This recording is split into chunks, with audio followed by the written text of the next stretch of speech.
चलिए आज पढ़ाने जा रहे हैं छंद। छंद क्या होता है? देखिए, जो भी हम कविताएं पढ़ते हैं या गीत सुनते हैं या गाना सुनते हैं, वो सब क्या होते हैं? एक लय में होते हैं, नहीं? उसमें एक लय होती है। यही गद्य और पद्य का अंतर होता है। तो जो छंद होता है मूल रूप से वो क्या होता है? लय युक्त होता है। जो चीज लय युक्त होती है उसे ही छंद कहते हैं। चाहे गांव देहात में गाए जाने वाले गीत हों या कोई कविता हो, तो जो भी कविताएं हमारी लिखी जाती हैं वो एक छंद होती हैं। और लय किस माध्यम से उत्पन्न होती है? किसी भी रचना में मात्राओं के जरिए। ठीक है, तो छंद कैसे बनता है? मात्राओं के उचित प्रयोग से छंद का निर्माण होता है। तो चलिए देखिए छंद की परिभाषा क्या लिखते हैं। छंद के प्रत्येक चरण में, चरण क्या होता है अभी बताएंगे। छंद के प्रत्येक चरण में वर्णों में क्रम अथवा मात्राओं की संख्या निश्चित होती है। कुल मिला के सीधा समझ लो, जो भी कविता की लाइन होती है, ठीक है, चरण का मतलब एक लाइन, जो भी कविता की लाइन होती है उसमें मात्राओं की संख्या निश्चित होती है। हर छंद की अपनी अपनी निश्चित मात्राएं होती हैं।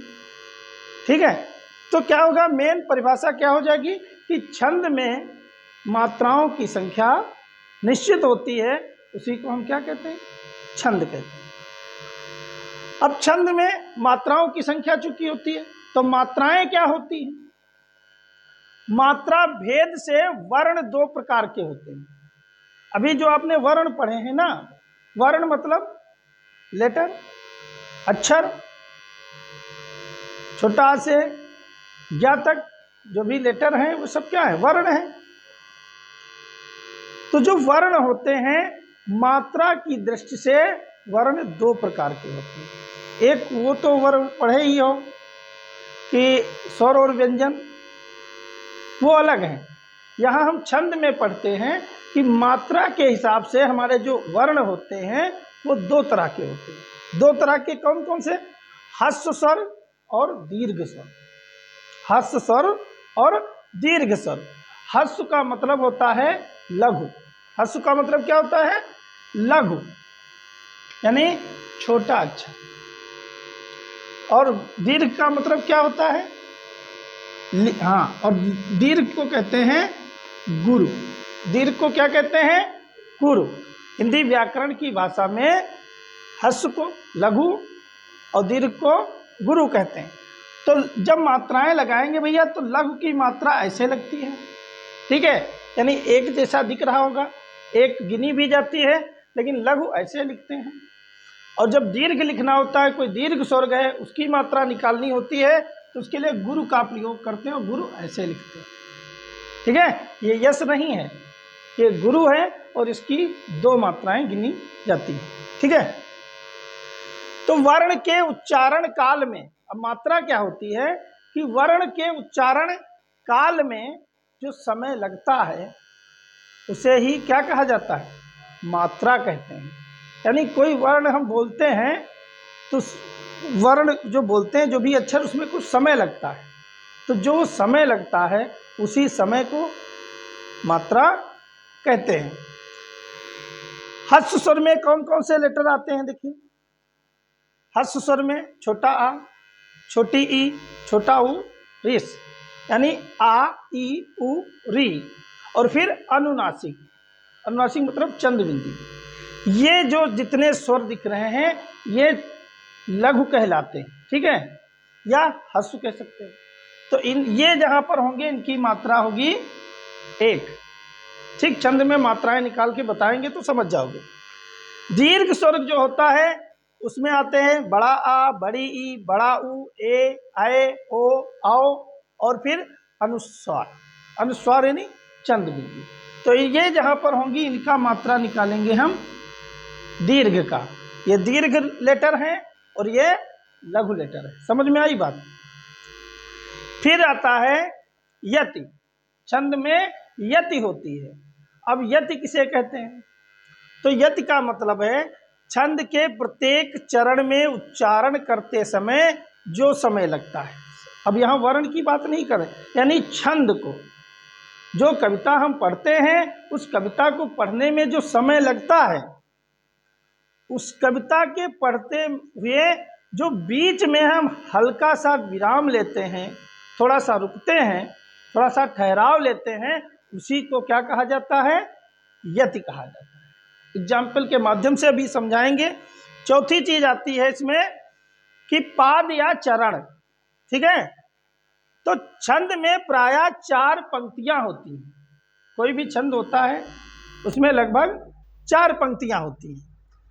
उसी पंक्ति या उसी पंक्ति को, उसी एक लाइन को, पंक्ति को ही क्या कहा जाता है? चरण कहा जाता है। देखिए ऑब्जेक्टिव में आपसे पूछेगा चरण को अन्य भाषा में हम क्या कहते हैं, चरण का दूसरा नाम क्या है, तो आप बताएंगे पाद। ठीक है, ऑब्जेक्टिव में पूछा जाएगा। अब उदाहरण के माध्यम से जितनी चीज समझाए हैं एक उदाहरण से देखिए।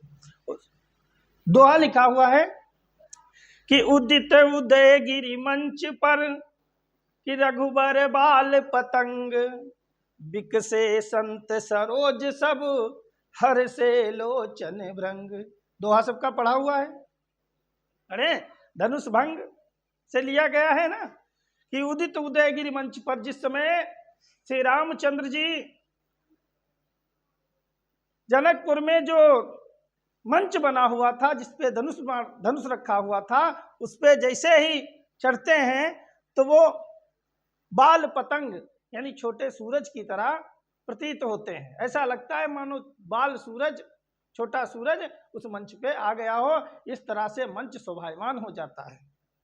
बिकसे संत सरोज सब, और जब बाल सूरज के रूप में रामचंद्र जी मंच पर उपस्थित होते हैं तो उनको देख करके जितने संत रूपी सरोज रूपी संत हैं, यानी कमल रूपी जो संत हैं, सब क्या हो जाते हैं? प्रसन्न हो जाते हैं। ये रूपक अलंकार का उदाहरण है। अगर अलंकार की बात आ जाए तो रूपक अलंकार होगा, छंद की बात आ जाए तो दोहा छंद होगा। ठीक है, तो यहां पर समझिए, इसमें अब चरण समझिए। उदित उदय गिरि मंच पर, ध्यान दीजिए, ये क्या लगा है? इसको आप कामा बोलते हैं। ठीक है, आमतौर की भाषा में, ग्रामर की भाषा में आप कामा बोलते थे, लेकिन यहीं पर इस जो हमने लिखा है हल्का सा जो ठहराव होता है उसको यति कहते हैं। तो ये क्या है? यति। यहाँ यति लग गई तो ये कितना चरण हो गया? एक चरण। इतने को क्या कहेंगे? एक चरण। रघुबर बाल पतंग, ये दूसरी लाइन स्टार्ट हो गई, और इसके लास्ट में ये देखो लगा है, इसको भी यति कहेंगे। तो ये दूसरा चरण हो गया। ठीक है, बिकसे संत सरोज सब, फिर यहाँ पे यति लगी है। ठीक है, तो इसको भी क्या कहेंगे? ये तीसरा चरण हो गया। हर से लोचन भृंग, ये चौथा चरण। यानी यति की सहायता से हम इसको 4 भागों में बांट पाए। तो एक लाइन को भैया क्या कहते हैं? चरण। ठीक है, और यति किसे कहते हैं? समझ गए। अब हम आगे पढ़ेंगे छंद के प्रकार। छंद कितने प्रकार के होते हैं? कि छंद पढ़ लिए, अब देखते हैं छंद के प्रकार। तो भैया छंद जो होते हैं वो 3 प्रकार के होते हैं। पहला होता है वर्णिक छंद, दूसरा होता है मात्रिक छंद, और तीसरा होता है मुक्त छंद। वर्णिक छंद उसे कहते हैं जिसमें वर्णों की गणना होती है। मात्रिक छंद उसे कहते हैं जिसमें मात्राओं की गणना होती है। और मुक्तक छंद जो होता है वो स्वतंत्र होता है, उसमें मात्राओं का या वर्णों का कोई बंधन नहीं होता है, वो मुक्त होता है, इसलिए उसको मुक्त छंद कहा जाता है। तो हम पढ़ेंगे वर्णिक छंद। मात्रिक छंद अपने में पढ़ना है। तो मात्रिक छंद जिसमें मात्राओं की गणना की जाती है। किसको गिना जाता है? मात्राओं को गिना जाता है, उसको मात्रिक छंद कहते हैं। अब मात्रिक छंद में एक होता है सममात्रिक छंद और एक होता है अर्ध सममात्रिक छंद। ठीक है, तो जो सममात्रिक छंद होता है उसमें जितने चरण होते हैं, 4 चरण होते हैं, तो चारों चरण में समान मात्राएं होती हैं, उसको मात्रिक छंद कहते हैं। जैसे उसमें आ जाता है अपना एक चौपाई। चौपाई जो छंद है, इसके प्रत्येक चरण में 16-16 मात्राएं होती हैं। कितनी कितनी? 16-16। तो ये हो गया देखिए सममात्रिक छंद कि चारों चरणों में समान मात्राएं हैं। ऑब्जेक्टिव में पूछेगा कि सममात्रिक, जैसे पूछ लिया चौपाई क्या है, सममात्रिक है या अर्ध सममात्रिक, तो आप देखेंगे इसमें प्रत्येक चरण में 16 मात्राएं होती, इसलिए क्या होगा?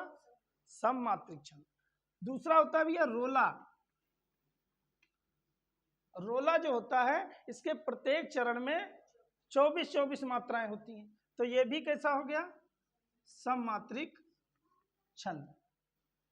फिर आता अर्ध सममात्रिक छंद। अर्ध सममात्रिक छंद वो होते हैं जिनमें 4 चरण होते हैं, जैसे 4 चरणों में 2 चरण की मात्राएं समान होगी और 2 चरणों की मात्राएं असमान होंगी। जैसे दोहा है नी, दोहा में क्या होता है?